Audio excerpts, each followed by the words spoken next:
Oh my God. Welcome to the Poor Sports Seattle podcast. Casey McLean here, Andrew Rivers, Corey Michaelis. It is our comedians roundtable. One of the more fun things I do in a week, to be honest with you. It's nice to talk to you guys. It was my everything gets preempted by family shit though. My 2-year-old turned 3 yesterday, so we couldn't do it yesterday, and then I can't remember why we couldn't do it on Tuesday, but I'm certain it was one of my children's fault that day also. So nice to be back here with you guys. Not a ton of Seattle sports news. We're in like a slow period of Seattle sports news, and I did change the graphic to not just say Mariners pitching struggles. Hey, that's cool. We're You back. could I just did. reuse the graphic the whole I time. know. I came very close to doing it. This is and the very funny Mike Hansen. I remember very handsome Mike Hansen. Not certainly not funny. Yeah. He's a comedian friend of ours. Anyways, I do have an embarrassing, not quite sports related story though. This guy has become kind of the comedian face of the Seattle sports scene. Dustin Nickerson posted a clip from his podcast meant to be funny, which was he went to a concert as a 40-year-old man and he took a picture of it. I think he took the picture of three men all unrelated to each other standing all with the same like old man Adidas shoes. And he goes, and this is the shoe it is. It's like a $37 shoe at Costco. And I went, shit, Costco has Adidas for $37, and they're like literally before this podcast started, I just got a notification that they're on their way, baby. Yes, UPS sir. is bringing them to me. I'm 40. It's over. I haven't made a sexy shoe choice in 2 decades, but it's officially over. Do you have a pair of dudes? Mm-mm. Dudes. Have you? Shoes? Are they Hey Dudes? I think they're called Hey Dudes. Hey, dude. Maybe, yeah. My father-in-law has a bunch of those. Do they make them in wide sizes? This is my constraint: is I have to get stuff that comes in wide sizes. They make them Fuck in you, mega fuck you. sizes. Is that a secretly Yeah. mega company? No, but every guy, it's just pretty much a one for one. You know these shoes, Andrew? They're like loafers. You slip them on, and they look like fabric, kind of. Hey, dudes, he's looking it up right now. You've seen them. But yeah, anyway. We will get into all these topics, of course, but I think it's funny that none of us were like even mentioned the World Cup as an option, even though it's Yeah, true. Well, Seattle and, have you watched the World Cup? Because I was gonna go. There was a point at this we were talking about going, and it didn't come to fruition on either of the games for me. I still have Go ahead. I still have a little bit of hope that one of these games that are at Lumen Field or Seattle, whatever they're calling it, Seattle Field. I call it Seattle Field. Yeah. That I'll get a chance to go at like a semi-reasonable price, but yeah, for now, I have not attended a World Cup game. I did watch 100% of the first 2 games Right. and Okay. enjoyed it. But do you like soccer? Because I enjoy watching soccer, but that's like an acquired taste for me. Just when it matters. I'm like Olympics similar of like I'm not watching swimming on the weekend, but I'll get into it during the Not Olympics. legally anyway. Corey loves the Speedos. Did I ever tell you that volleyball story? Oh my god, it's a quick version. Performing in Tri-Cities, I say, hey, is there a park that's like on the beach? And they go, there sure is. It's this park. I take a drive there. There's volleyball nets up. There's a big crowd. There's nobody on the courts. I go, how about this? We got a volleyball tournament. Set up my towel, my chair, get my shirt off, throw some sunscreen on, lather that up, and 4 preteen girls come trotting out on the volleyball court, and I go, well, let's wrap this all up and get home. Which Oh, one's man, yours? Anyway. You used to be my teacher. We moved. Oh, God. No. I did You a show follow in me Spokane. I did a show in Spokane in a hotel ballroom, and there were like 6 audience members and then 5 like probably the same girls that were at this preteen volleyball thing. It was like a cheerleading conference going on at the hotel, and it's like 13 or younger. I don't know how old, but like it.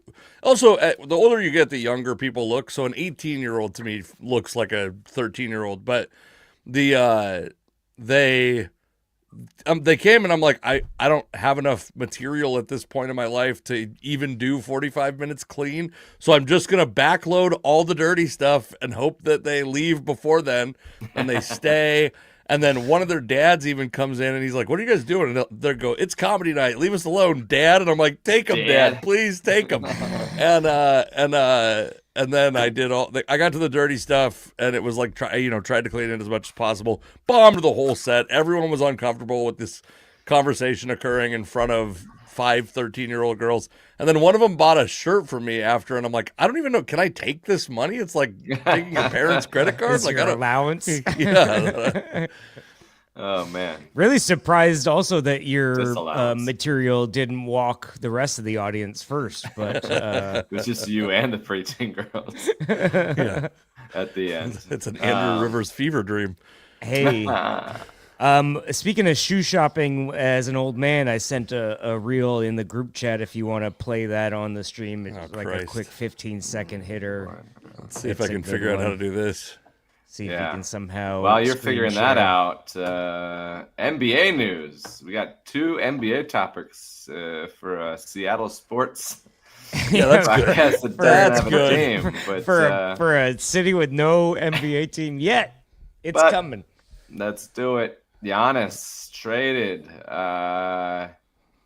Let me look I up the saw full details of this the too. funniest joke not funniest joke, but one of the jokes was a picture of Tyler Hero, and it's like, nah, we traded Giannis for that kid from Stranger Things. That chick from Stranger Things, pretty funny. Oh, that's funny. Tyler Hero, All-Star, huh? Right? No?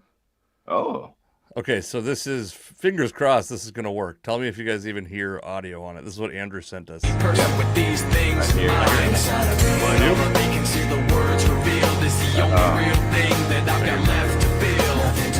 Just stuck, hollow and alone, and the fault is my own, and the fault is my own. I wanna feel what I thought. Not the only Hey, person got New with Balance. these things in mind. But all that they Same can look. see the words revealed That's is the the only real thing that I've got left to feel. I can't hear it. it's just the whole podcast is that now just on repeat. Um, Oh, you made it there better. we go. There we Okay. go. Yeah, how are those like Mervyn's and there's Mervyn's doesn't exist anymore. JC Penney, and they all have the name brand, but it's like a worse version of the, you know what I'm saying? Like I those literally aren't have real. no idea what you're talking Oh, about. those Nikes that he was looking at on the shelf are a cheaper, worse version of the Nike, like the actual Nike, Like a dunk or something. One. Yeah. Got you. How I'm are like they so allowed? not clued in to any of that stuff. Sure. I like I Like, said, I you have go wide to- feet, so I wear New Balances exclusively because that's like one of few companies that make wide shoes now. Interesting. Well, like Fred Meyer, if you go to Fred Meyer and you see a pair of like Chuck Taylors, they're going to be a shittier version of Chuck Taylors. They aren't like the official Gotcha. original that you would get off the Don't website. bring those to your sneaker I don't know how convention. they do that or why they do that. But Famous Footwear, like they do the same thing. It's all the Oh, shittier really? versions of the. didn't Yeah, they know aren't that. the main. They aren't the like actual. They should call it less famous footwear. There it is. All right, Giannis. So Giannis gets traded to the Miami Heat. Mhm. Giannis is like, to this point, it's been his whole career in Milwaukee. This is going to be an adjustment when we get the NBA back. That's kind of because when we loved the NBA, you were like, I remember being heartbroken when Gary Payton got traded to the Bucks, and I obviously like the Ray Allen. We don't have as much time with Ray Allen, but like Sean Kemp getting traded, also heartbreaking. The same way like Ken Griffey Jr. getting traded was heartbreaking. I think we kind of I got desensitized to that kind of stuff as a kid a little bit, but I don't even think you have the right to be heartbroken about that anymore if you're a knowledgeable NBA fan, because like I was trying to think, is Kobe the last superstar to play his whole career in one city. I thought it could end up being Giannis. I don't really. The model for NBA players now is to like assemble a super team in a city, drain that talent base and bank account dry, and then move on to another city and start that process somewhere else, as opposed to like staying and rebuilding and creating a dynasty in one of those cities. And I am actually curious. Like, are there other stars that I'm not thinking of besides Kobe to spend their whole career in one city? Also, is this an even more boomer conversation than this shoe conversation we just had? Like, is this... I can't think. I think you're right about Kobe being the last superstar to do that. I mean, I don't know. Steph Good, bad. Curry. Steph Curry's a great. currently, Yeah, that's a great one. Actually, good call. Steph, and I mean, I'm not saying he's a star, but Draymond has like some star power at least. Like Draymond has stayed his whole career there. That's a great point. And it seems like those guys are going to end up finishing their careers there, obviously after multiple championships. So riding off into the sunset through mediocrity doesn't feel as bad, I'm sure. Right. Can you blame Giannis for requesting a trade? I mean, do you want to play with Dame Lillard, who's a shell of... I mean, they didn't really build a competitive team the last couple of years. Now, maybe that's partly his fault because he was pushing them and demanding moves when there's only... You know, we talk about building a team like people criticize the Mariners for certain moves, and it's like there's not a lot of options sometimes of players willing to come to your team, players that are available for the price of what you can offer, whether not even salary cap, but trade or stuff that makes sense for building the future. I mean, the Bucks like franchise their future for Dame Lillard, and then he blew out his Achilles the next day. So not that Dame at 47 years old with his Nike Air Pegasus was going to do much, but sure. Well, that's actually, I think kind of your point is like, do I blame Giannis? I don't blame anybody ever for taking the most amount of money they can get, but I do think it's like, and also I don't necessarily know. I've always just viewed Giannis as this kind of like stoic, like just like a great example of what NBA players should be. And I'm not saying he's not that, but in this case, he's like just fell short of what my probably unfair expectations were. But where you're like, it's kind of a prison of his own making, right? Like the team is bad and they can't afford to acquire talent because, like you said, they did everything they could to acquire Dame Lillard, and they are trying to win a championship in the short term, which means they have to mortgage everything in the future. So because of that, he's left in this pile of rubble of what was a team, but he was the one that made it into the rubble. So it's like, it's a little bit like, and I kind of worry, by the way, like this is the MLB Players Association and obviously Major League Baseball are negotiating right now. And we see these like kind of 1998 NBA lockout things starting to get talked about, like max deals, and obviously a salary cap and maximum lengths of contracts that I think are a thing that in baseball they made it so that smaller market teams could leverage, like the Mariners signed Colt Emerson to this 8-year deal, and teams are signing guys to 10, 12, 13-year deals before they've ever had a chance to taste free agency. And smart teams can use this flexibility. And in basketball, it's just like the talent acquisition model is broken, is what it seems like to me. And the talent retention model is even more broken. Like you can't keep your guys. That's the reality, is you just can't keep your guys. And as we get a new NBA team, it's going to be hard for me to adjust as an old man to this new model where you get a star, first overall pick, second overall pick, you get an international player that you get to hold on to and do whatever you do to make him into a star. All the stars align and you have an absolute superstar, and you're like, okay, the countdown is on. Like you have to, and it's not even like, it's like a given. Like, why are the Hornets that traded LaMelo Ball? It's they just traded him to Minnesota. Because of course, because everybody trades everybody. Like nothing's nailed down, and that's like it's going to be a difficult adjustment to be like, because it's not that I'm not like, I'm not aware that it happens. And obviously in Seattle, before all this was the norm, we saw all of our stars traded away. But like, we had the right to be mad about it because it used to be that players were a little more loyal to and were expected to be a little more loyal to the team that they came up with. And that's like, that seems like nobody gives a shit about it at all anymore. Yeah.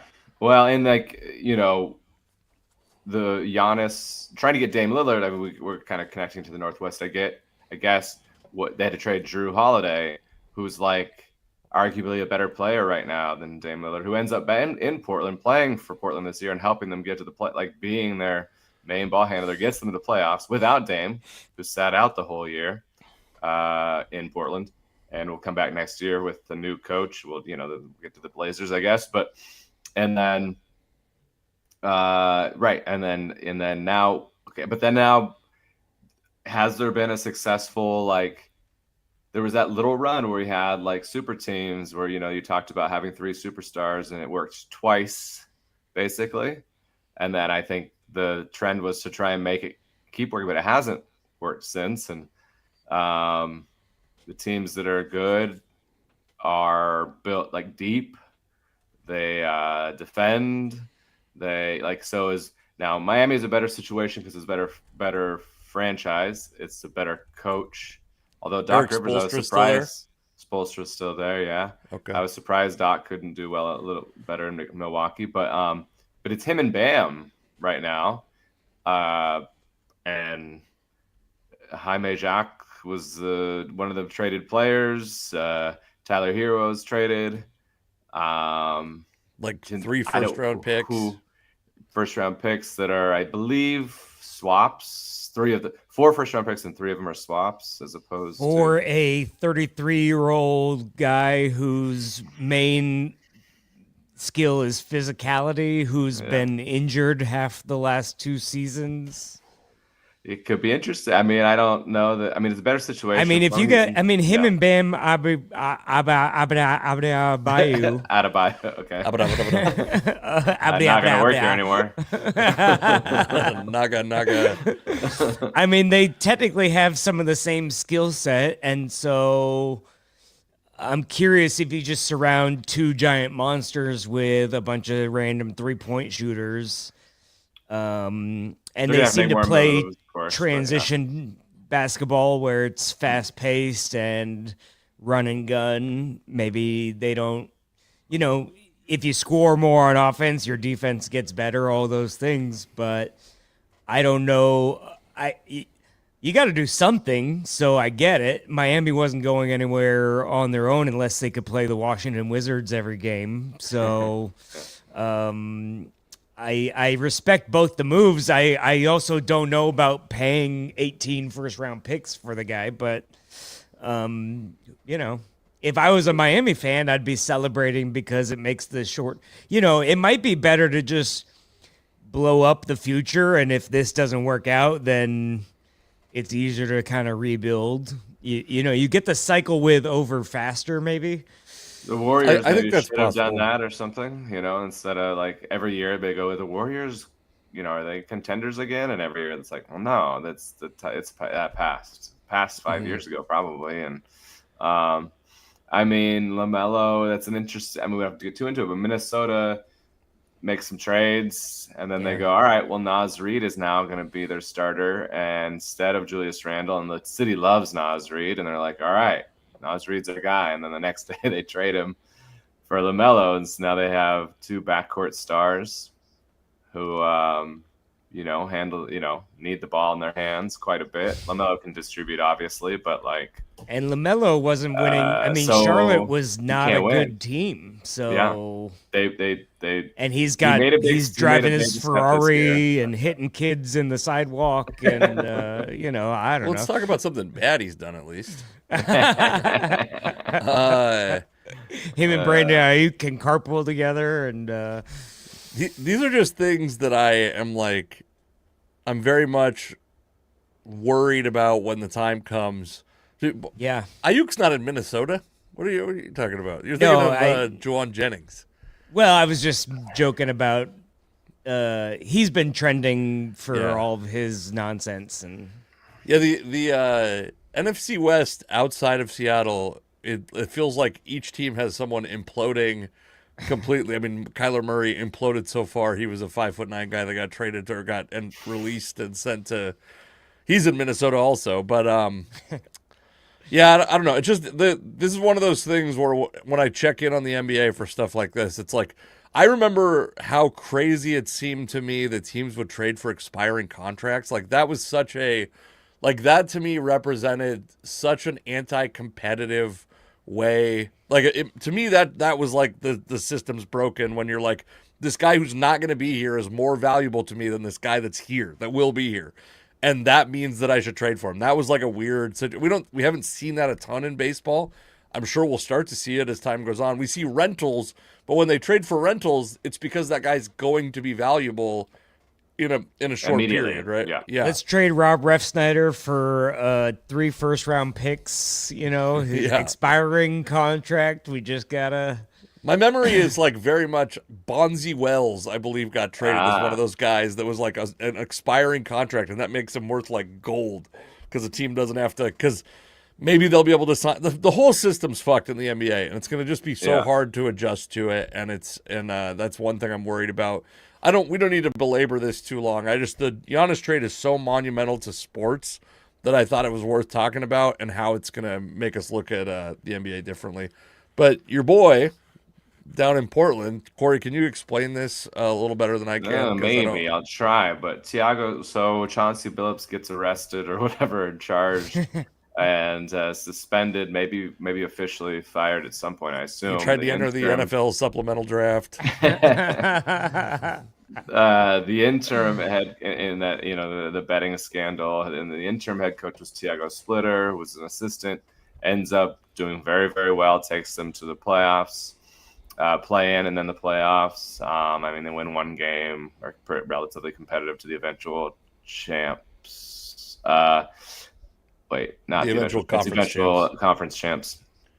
And, it looks to me like I would think like it'd be an immediate hire was sort of my thought. And then I don't follow it closely. So yesterday when I see that one of the top assistants ends up being hired as the new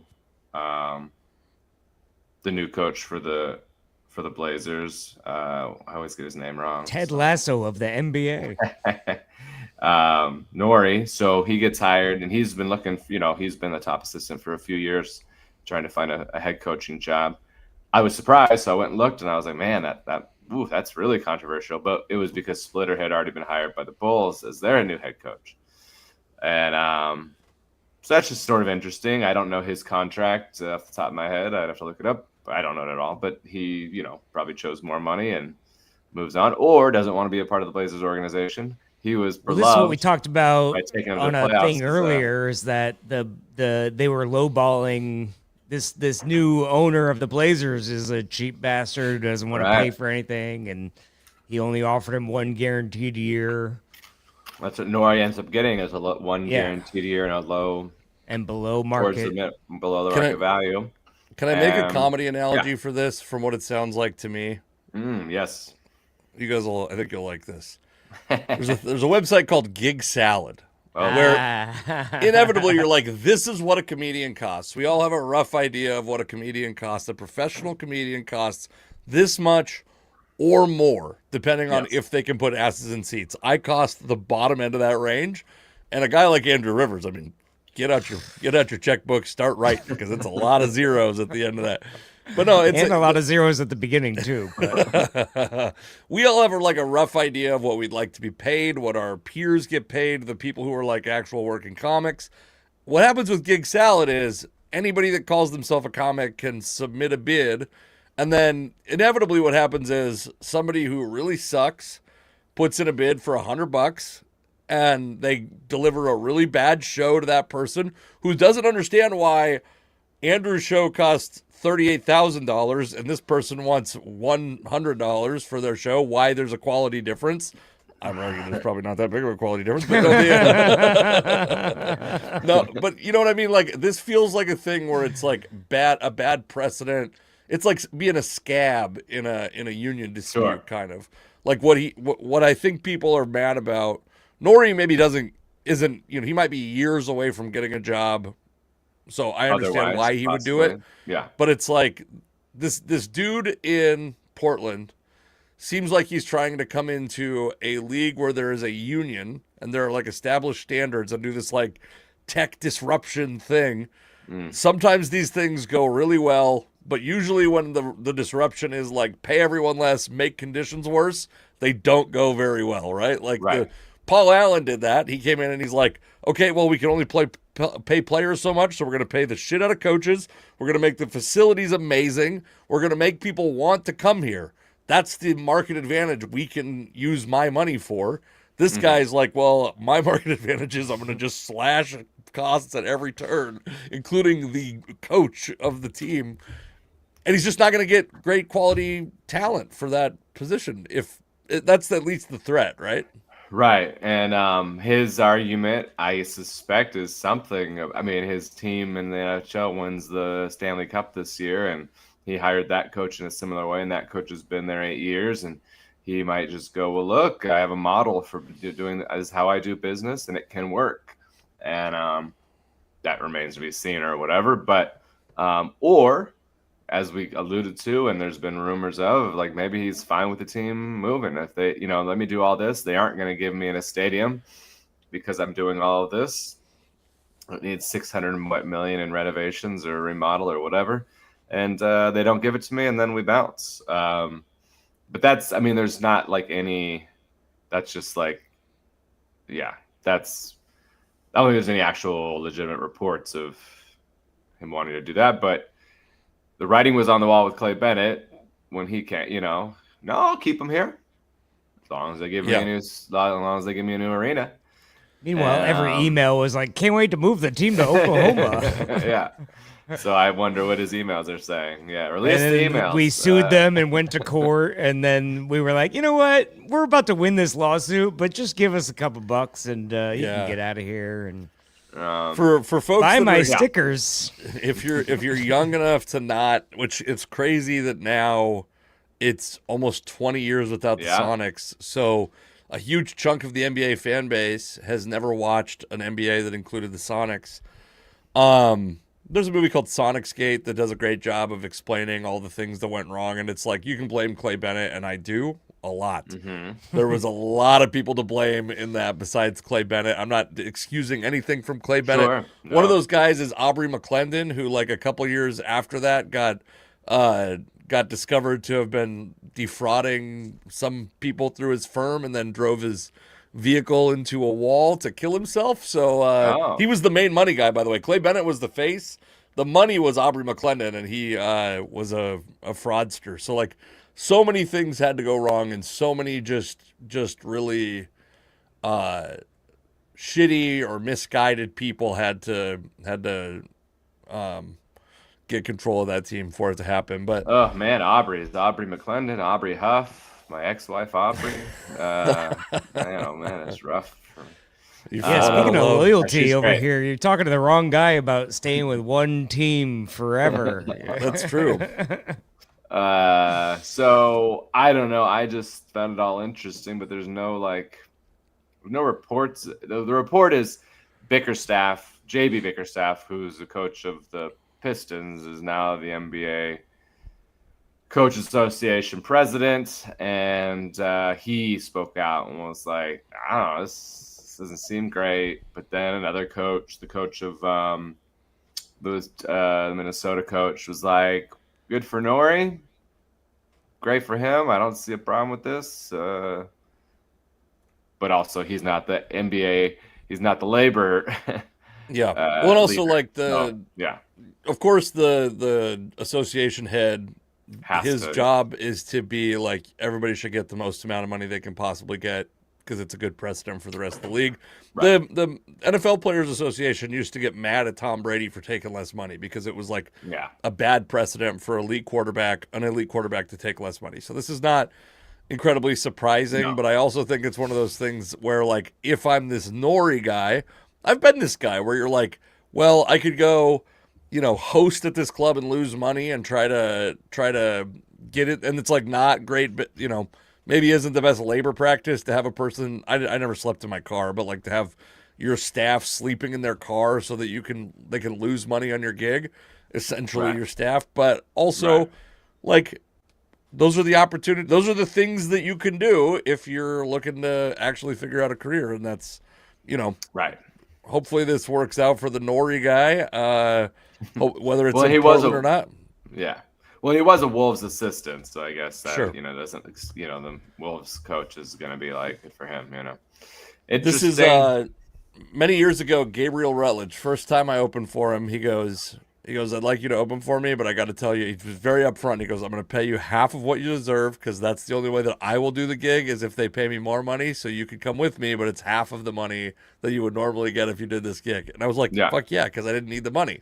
So, Right. and Right. he was very upfront with me, and it was like a great opportunity to meet a guy who's become one of my best friends, and the internet's treating him well, and things are getting better all that's the way good. around. So, do you want to talk about? This is my topic, but Sam Darnold was Sure. on Bussin' with the Boys. You ever watch this podcast, Bussin' with the Boys? Only see a clip here and there. You never. Yeah, clips. Never watched it. Yeah, I've never watched a podcast, period, but Interesting. As we do a video podcast, that's great. That's I fun. only listen to podcasts. I've never watched one ever, but I've seen clips. So- yeah. It's interesting. It's Taylor Lewan and Will Compton. Both got. I think they became friends playing for the Tennessee Titans. Their podcast is based in Nashville. It's literally in a bus, which I like from an audio production perspective. I'm a fucking dork, dude. But I'm watching it. I'm like, God, to get all this into a bus, like they got lights and they got mics, and it's all just Yeah. like very crammed, and it A seems bus kind of that comfortable. can travel. It can. I'm sure that it drive technically or- can, but I don't think that it does. I think it does, sits in a. I actually think it even sits in a shop. I don't think it's like outdoors. Gotcha. I think it's basically just functions. plug as a everything back studio. in. No, move the microphone. The roadcaster got flipped over after we hit a speed bump, and So I'm not like I'm not a. I watch Avid. like. Yeah, maybe like a couple of them a year. I'll watch a full one. I didn't watch the full Sam Darnold one, but Sam Darnold was on there, and he talked about a couple things. One was he talked about the process of becoming a free agent and the teams. He alluded to and kind of implied what the Vikings offered him. So if you're a Vikings fan, you can choose to take in that information and be mad or happy about it. And then talked about how Seattle was not the only other choice that he had, which maybe is valuable or not valuable to have that information. And then he also talked about this thing that is important to me because I've been trying to figure out how to make this topic and not make everybody that listens to this mad, including you guys. Because Sam Darnold was pretty bad the second half of last year. I know that he has this reputation of failing in the second half and not showing up in big games. And he shows up in the Rams playoff game, but if you look at his end of season stats, or his last several games, they weren't great, including I was texting you guys during the Super Bowl. He was struggling during the Super Bowl. Sure.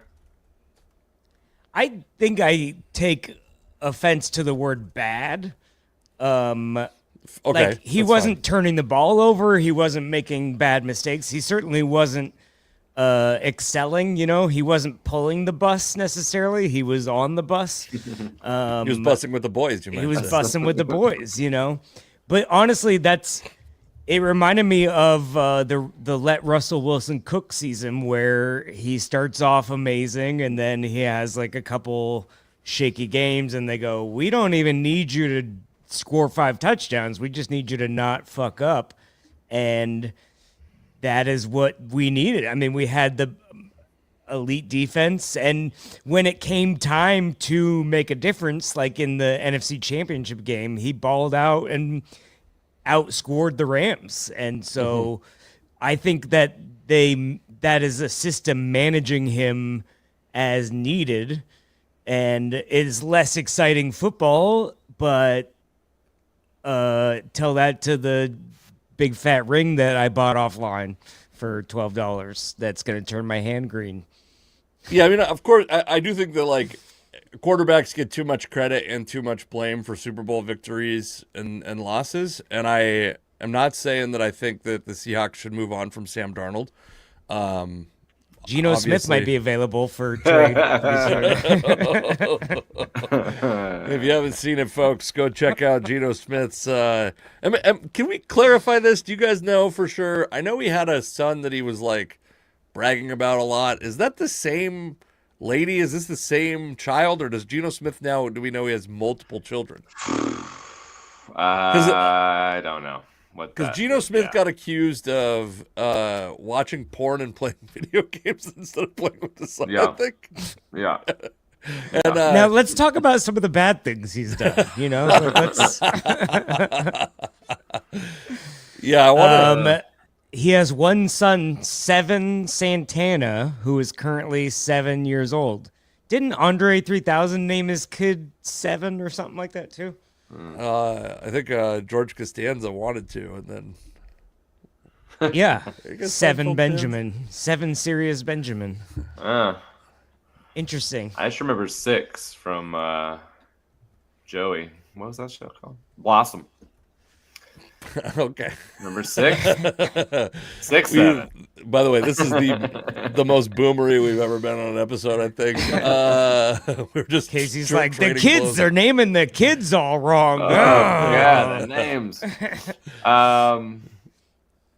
So 'cause Yeah, I don't know. So This yeah, lady but- apparently has 3 kids from 3 different NFL players. I don't know if she only has 3 kids, but I know that she has 3 kids from 3 separate NFL players, is what I understand from the brief amount of research I did. And it's just like, is this the lady that did he make her Mrs. Smith in Seattle? Or, because I remember when he had a kid and he was like but I also, He's not married. she said that that actually helps the, He shares a son with a woman named Kennedy, who recently defended him against claims made by an alleged former girlfriend. So, okay, so maybe that's Oh. the, TMZ has leaked text messages now. I didn't even see any of this. Damn. So Wow, this should be the whole podcast. What are we doing? I'm gonna leave. I'm gonna darn cry it. for 40 days and 40 nights if you leave. You said to tell you when I needed a break, and I need a break. I feel like I'm reading Corey's divorce text messages. I don't know what's going on. Anyway, I don't want to get. Yeah. All right. anyway. I will say this is the thing that is because I was a big Geno fan, but then you go, like these are the things we never know about a player is Sure. like who he is off the field, where you see him being cocky on podcasts and you're like, is that a good cocky or is that a bad Yeah. cocky? Is he? And then obviously the Seahawks know him better, and he held out during training camp trying to get another contract, and they go, get the fuck out of here, and we'll replace Yeah. you with this sweet ginger kid who's gonna be, loving father to somebody. Yeah, I mean, I was like, when they made the swap, they trade Geno and signed Sam Darnold. I think I thought they were of similar quality, and Darnold was younger and cheaper, so to me it was like a no brainer. I'm the amount of like free fall quarterbacks that leave Seattle seem to go through before they finally hit a rock bottom after leaving Seattle is jarring, and I think that the whether or not you like, and I think everyone likes Darnold. I think I'm the only one that's even questioning it. Everyone's like has unbridled enthusiasm for him. What I'm not like completely sold on is the idea that he was the reason and that he would ever be the reason that the Seahawks win a Super Bowl. He's not so bad they can't win one. I think he contributes in positive ways.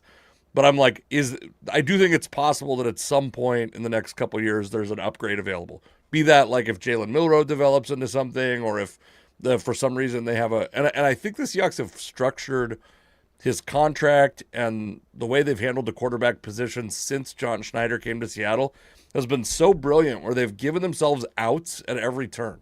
They don't have to commit to Sam Darnold until next year. And then I'm sure when we finally see that extension, it'll be jarring that it's $55 million a year or whatever.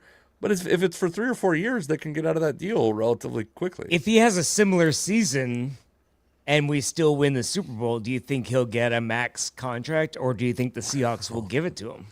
I mean, a max contract, we're talking NBA terms once again. Yeah, like a I- top 5 quarterback deal. I think there's a chance that he gets like the fifth best. So the real question is he going to reset the market for quarterbacks? And I think there's like the chance. I don't think he's going to reset the market for quarterbacks. He seemed very sweet on the thing where he was like, "It's not about money," and Sure. which they all have to say. But well, I mean, so out of like he signs the $100 million, $100+ million deal with Seattle. Out of that, he nets like $45 million probably. poor guy. I know, but that is like at some point you're like, I wonder how much I got. Hang on, I got a gig salad offer coming in. I gotta. Gig 46 tossed million.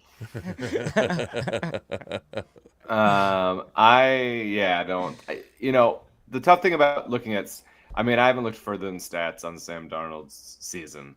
The tough part about looking at his stats is there was an anomaly of a game in the second half where he has 4 interceptions and no touchdowns, and and we almost win that game against probably the second best team in the NFL.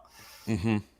So if I think if we're you looking just at look stats, after that, if we pull that after that, he's 8. I think it's 8 touchdowns, 4 interceptions. 65%, or maybe 60 to 60 something percent. Without that game, I think his completion percentage goes down after that. He has multiple games. I mean, here's the other deal though: is they go 7-0 in that stretch. They win 10 straight games into the. Yeah. So it's like I guess like I'm not saying he's certainly bad or there's evidence that he's bad. Mm-hmm. I'm saying that what he did in the second half of last season isn't to me conclusive that he is great and that he deserves to be paid. Or fixed, yeah. Right, but what I will say is I don't think the Seahawks necessarily are going to have a choice, especially if they go deep into the playoffs or win another Super Bowl this year. Like, yes, you have to bring that guy back because he hasn't done anything to show you that he's not that guy. And I'd probably bet on that more Would you than I would gamble on Brandon Sorsby next year? Well, we. So it's a little different. It's a little different that it's not a supplemental draft because he's gonna get to come out and have like a full workout and compare himself to everybody else, and there's not this kind of opportunity to like almost redshirt him because he's starting a year late or whatever. Mm-hmm. I would be totally happy if the Seahawks draft a quarterback at some point in the draft next year. I don't think it's going to be in the first round. And if it's coming off of, if it follows by the way, the reason I don't think it's going to be in the first round is because they've acquired their Super Bowl winning quarterbacks in the third round and in free agency. They've acquired the other contributing quarterbacks, either like the incumbent Matt Hasselbeck or Geno Smith was like a several year backup. So, and even Drew Lock is a throw in the trade for Russell Wilson. So they're not going to take a guy in the first round. I'd be stoked. Anytime they acquire a quarterback, I think to me that's like a chance to get a great quarterback. And I just think it makes everything easier in the NFL when you have a great quarterback. And that's what I'm wondering is, do the Seahawks have a great quarterback? I don't think it's conclusive at this point. And they're probably going to have to pay him. If he's not great this year, they're going to have to pay him as though he is. And it'll be justifiable. I'm not going to be against it. But it's like, I'm still a little bit skeptical of if Sam Darnold is like really a star, or is he a guy who is serviceable and didn't make any mistakes in the play, or I wouldn't even say that. He played a pretty bad Super Bowl. He didn't officially turn the ball over, but like there's a stat that's like turnover or interception worthy throws or something. Yeah. Multiple. Like he got very lucky in the Super Bowl that he didn't have. It's funny, the throws he picked out as his worst throws weren't even ones that I remembered. Because I just remember like the missed touchdown to JSN on the post and like a couple others, and I was like, oh, he has a completely different list of bad throws, which means he had a lot of bad throws. Yeah. Does he attribute it to anything? Does he? I didn't watch. Well, the clip. I Does wonder. He say Christian Gonzalez is amazing? Does he say how long was he dealing with that oblique? Oh yeah. Sure. Was did that come up sooner than we found out about it, as often is with players? Yeah, that's possible. Well, we'll see. Well, I will say of this topic, this is largely. And he lost Torrey Horton, who was his baller deep threat, and then him and Shaheed never quite got on the same page. That'll be interesting to see this year. So he also said that the Vikings offered him. He didn't say this. Will Compton guessed, and it was like very obvious that he got very close Very to close. the actual What an number. interesting number that is, Yeah, or whatever which he was said. 1 year, $27.5 million. Which is like, I mean, I do think that is he's just such a bargain last year, and Minnesota for them to not be willing to pay whatever 3 years, $105 million or whatever it is. 100.5. Yeah. Yeah, 100.5. Like that's a tough look for a team Who that's now got has- this guy Kevin O'Connell who's supposed to be the guy, like the quarterback whisperer. And Yeah. can you whisper something to JJ? I think you need to yell. Raise your voice a little bit. time to get his attention. Oh, I couldn't Did they hear him. really believe in him? Like, Kyler was Murray's he short showing enough. something? Kyler Murray's short enough. You might have to do some gentle parenting. Actually, Get down on one knee now, honey. We don't throw to the other team. so let's talk about the Mariners. I don't know if this is even like this Sure. feels a little broken recordish to me. Today's game. This is a rare. Can time I read we off record one of my this. tweets here? Yeah, go ahead. Boy, my 500 baseball team keeps winning and losing, and then winning and losing, and then winning and losing. Yeah. I didn't know you tweeted that. I do remember when I you didn't beta tweet it, tested it in our chat. Put it on Facebook, but you get mad at me when I have a thought that I've previously thought of.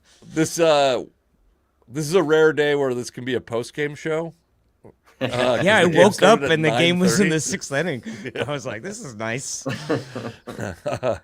Did you catch the beginning of the broadcast? Do you know anything about that? So they only had, when you were watching it, they had none of the graphics on screen. No strike zone superimposed. They only had the center field angle, and they had limited angles. They had to get a shot of when they did like the ABS, they had to get a camera shot of the scoreboard instead of like the inbuilt graphic. And at the beginning of this is like not even a joke. The first 4 innings or something like that, the broadcast was being done over, like it was a phone signal. So it sounded like two people having a phone call. I literally like switched Hello, off. anybody Yeah. over there? So they were having some technical difficulties, and it was interesting. They addressed them. Eventually the audio quality got back up to snuff, which I'm sure you heard. But then still didn't have, by the end of the game, they didn't have like the score bug or the count or whatever. And I will tell you, it was like driving me crazy. Some people on Twitter were like, "Oh, this is great. It's like old school baseball." And I think most of those people are boomers. Also, like they're definitely wearing Adidas fucking. Why are these soft players cushion shoes. trading teams? I guarantee you, anyone that loved today's baseball does not like how much carrying and Euro stepping there is in the modern Oof, NBA. yes. Yeah. Do you like having because sometimes I look and some broadcasts don't have the strike zone overlay, and I'm always like, it's interesting to not get as mad at the umpire when you're like, that was obviously a ball or whatever. But I thought I prefer- heard, and they might have not, like, because of popular. So no, I don't like it. I like the strike zone there. I thought I heard that part of the push for ABS was they would take that graphic off of the broadcast so that like there was less fan outrage. I don't think it would have worked, frankly. Especially like we have so much data now that to the pitch quantifies how bad every umpire is. Like I just don't think the outrage would have slowed down. And it's like, to me, it's such an insult to the fans to be like, we don't think you can handle this information, so we don't want to show it to you. Well, we I also- go ahead, yeah. Oh, I mean, I also think it's like taking information away from your fans that they've had for a long time is just like baseball's not doing a great job of keeping their fans and making new fans, and like to take that away from people who had never didn't play baseball and don't quite understand the strike zone perfectly or the angles and how they interact with the strike zone, the way it looks on screen. It's just like, I don't know. It seems like a bad idea to me. Right. Like on all fronts. Well, most of our conversations about the Mariners has been about pitching and defense. And we can't really hit the ball very well. 11 games in a row with 3 runs or less. I Yeah. mean, So it's a bit of a mess. I mean, Miller goes 5 2/3 and gives up 2 home runs. They're 385-foot bombs, or whatever. I don't know how far they went out. I didn't see the actual home runs, but strikes out 11, only 5 hits. The next two, I mean, we get 7 innings into the game almost, and have 3, are going up against 3 runs and just don't. I don't know. This is not even competitive. We're not even we don't get give you guys. Yeah, we don't even get our first run to the 5th inning, and was that off their starter? I guess probably. I don't know. I assume so, but yeah, I don't know. We give us something, yeah, please. Against another 500 team, by the way. I thought that I saw a breaking news that was going to be good, but I'm confirming it before I make myself look stupid. I thought I saw that Rob Refsnyder had been DFA'd, but I don't have official. I don't have official on that. Well, they, in their start, they were going up against a guy who's got a 4.5 ERA, and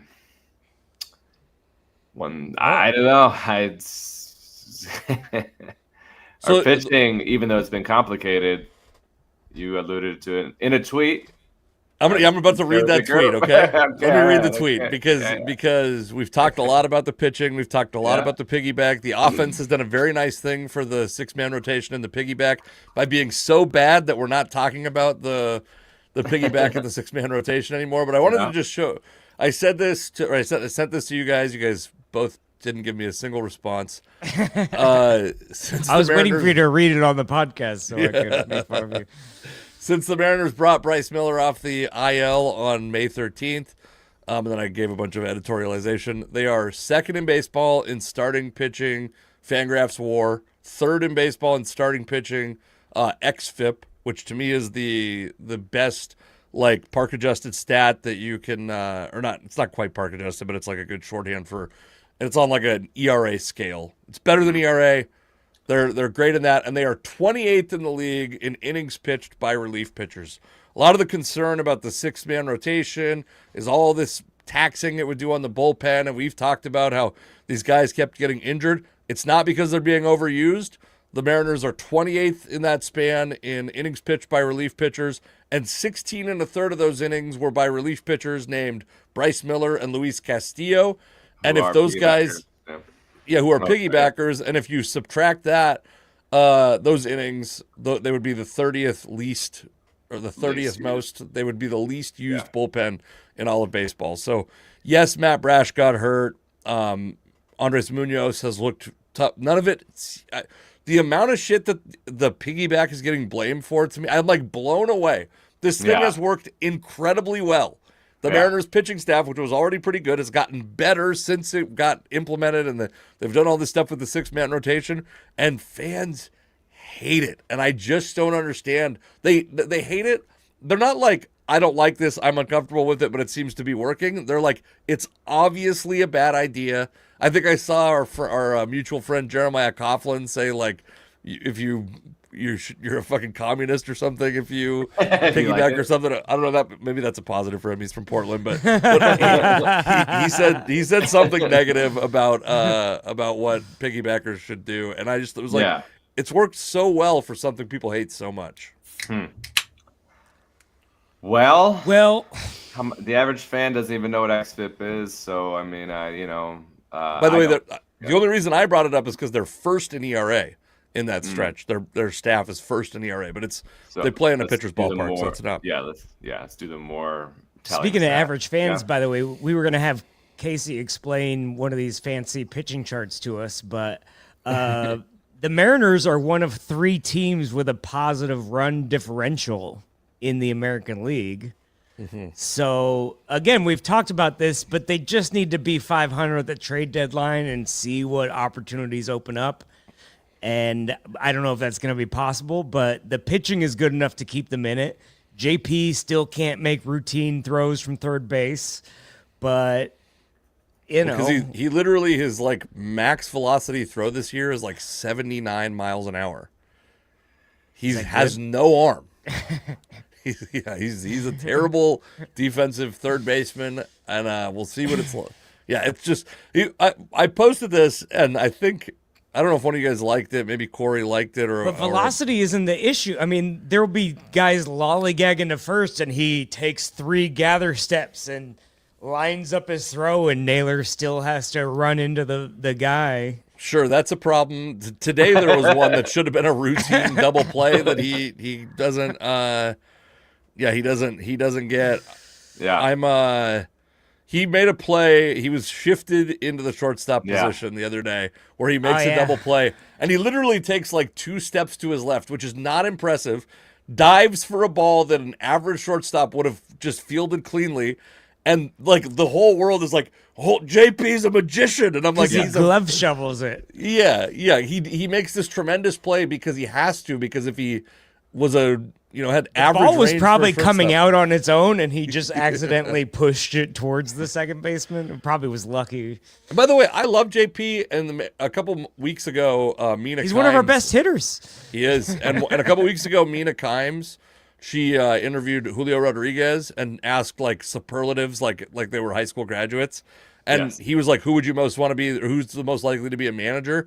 And he said JP Crawford, and I think that would be awesome. I think he's a smart dude. His athleticism. He is doesn't gone. want him to play anymore. He wants him on the bench. Is actually what he Who would I most like to see as a manager tomorrow?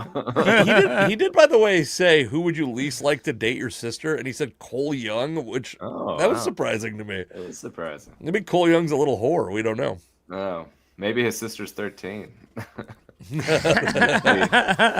answer to this Well, question. Cole Young might be the most age appropriate then. That's a because good he's one of the point. few guys. Yeah. All right. Hmm. I got Well, we nothing else. stink, we suck, I hate them. It's, Yeah. No. You were gonna explain some of these baseball it, charts to us idiots. Yeah. Do you have the? I'll try to find the baseball chart real quick. Should be in the thing. A It's couple somewhere in the scrolls chat. up here. Here Put it towards the top. Glad we're ready for the. Yeah. we go. Did you? Did you? Resend it to put it at the You top. bumped it. All I have is the shoe video that doesn't have audio on my side. Is it on Instagram or something? What? I don't Nope. know where. Okay. It's in the group chat. I'll send it to you here. Text. Here it is. Oh, there we go. Okay. All right. Give us a moment, folks. Counting on my co-hosts to keep you guys. Corey, flash your nipples real quick. I only have one. Well, Do you only have one nipple? Is that true? no, God, no. Oh, dang. He would have wrote a bit about that. Come on. Yeah, that's true. That's true. See Wrote a how bit well about Miles it. Weber's belly button did. I would have flashed the whole. I would have done a overact out with it. Yeah. Well. Where are we at on this road Saved. trip? So it's the first 3 games. I don't know how long the road trip No. is. I think we have I was looking at games to maybe go next week. I think we're back in town the beginning of next week. Yeah. So Let's go yell at the team together. 6/29 is when we come back versus LA. So Why we can't also I have save this this fucking weird thing? July 1st no game, even though we're in the middle of a series. I've never seen that before. Huh. Oh, that's interesting. When's the All-Star break? I almost accidentally shared our group chat. That would be tragic. That would be a Uh-oh. life ruiner. Corey's gonna get canceled for sure. All right. I think this So will it's be okay. Andres Munoz. Jesus Okay. Christ. All right, I got to take our thing off here. Nice to have this planned way in You got your- advance. got your search Yeah, history we can there. find out what That's not Cuckoo. good. Yeah, what he's googling geez. over there. Hold on a second. Let's get that off of there. Good sports opinions. We know he's not googling that. What do boomers think about the trade deadline? I gotta It's figure out just how to. I don't know why I can't old- save this on my fucking. Old cushy shoes. Here. to your Tracking desktop and open it notification as a- for Nike Air Pegasus. Oh my god. Okay, yeah, I mean we'll just have to do this on the next one because I'm like Sure. fighting. Yeah, Yeah, that's we're at an hour. Nobody's listening anymore. Mike, you there? Wait, maybe hold on. Let's see if it does it correctly. Sorry, watching. That's so much worse than. Can't you move it? No, that's the problem. Yeah. Okay. That's Can you it. make it full screen and then That's what I did, and then it keeps breaking it out of full screen. Thank you, all IT guy. Goddamn IT Andrew. Brad? I know you're Hey, helpful. I were you in charge of the Mariners broadcast this 2 days? I'd like to get this on the screen on the Mariners broadcast. Yeah, we can talk about this next time. Because it's not really like super relevant to anything like timely, but No. I do think like if you guys wanna hear a dumbass explain to slightly more dumbasses what this chart means that you just briefly saw a corner of, then tune in next week to the I do, Sports so- Seattle podcast. In other conversations with my friends, I can pretend like I know what I'm talking about. Hell yeah. And then Corey will go through his my chart after that, so we can explain what's going wrong with him. My also. dad just sent me his. That's funny. Where are we at locally, guys? You got anything local? Well, Andrew and I are at the fair tomorrow, the fairgrounds for the Taste Northwest, In the whatever it's rain. called. Is it going to be in the rain tomorrow? We might actually have a good It's crowd. covered. Probably. It's covered, by the but way, I mean, I didn't say this today. This podcast is brought to you by the Tacoma Comedy Club, which is right. your best source of comedy in Tacoma, Washington. They are also sponsoring the Taste Northwest Comedy Tent, so come out to that. Come see Andrew and I. We are the first 2 shows of the night tomorrow. I don't know how that bodes for attendance.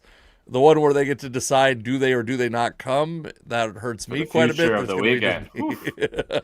I'm the last show of the weekend on Sunday, so Are you we'll really? see if anybody's left. I am. I would Yes, like to. I wish we Comedy could Club. weigh the audience like when we go up, and then get some of those same people to come back for you and see how much they've gained at this Taste Northwest Oh, that's event. not bad. That's a funny bit. You can say Tacoma Comedy Club's the best in Western Washington, even though my show's in Western Washington. It's okay. I think their official thing is because they have part ownership of other places that they don't want to compete with. So well, in Western Washington, yeah, that's fair. Yeah. So, yeah, I'm there too. I got a couple Everett shows in June and July that are exciting. Pete Lee this Saturday in Everett, and Susan Rice in July in Everett on the 25th. I did a free giveaway idea I had, and it almost worked too well, so I had to start. I got like 100. You use your email list to try and sell tickets, and you send out an email and you sell 10 tickets, and you kind of go, I don't know about this email list, and then you try and give away free tickets, and you get 80 responses, and you go, oh, all right, well that's. So I've pushed those tickets out to shows that are in the summer, and anyway, yeah, vote for us on Best in the Pacific Northwest. Seattle Times is Everett thing. Comedy Night, not us, not this podcast. Yeah, not the podcast. We aren't on there, but you can nominate anything. So I just nominated. Give us a nom. myself. Give us a nom. nom. That's what people are doing at the fair. Anywhere else? This hot lady walked by. I was looking at the food. I'll be at Tacoma Comedy Club July 3rd, Yes. headlining. That'll be fun. A lot of this. It's the small club. Still a lot of tickets available, folks. So come on out to that. I know Andrew's shocked. What do you got, Andrew? What do you got coming up? Oh. I'm at the fair. I may be trying to replace Corey's Everett show with a competitor. I'll be at Emerald City Comedy Club July 16th through 18th, unless Mark Norman double books a feature again. But yeah, and then I'm doing a private show on Decatur Island. If anyone lives on an island where you can't get there. And they want to sneak into a private show? Yeah. So, yeah, if summer's real tough, please book me. All right. Thanks, everybody. Talk to you next week.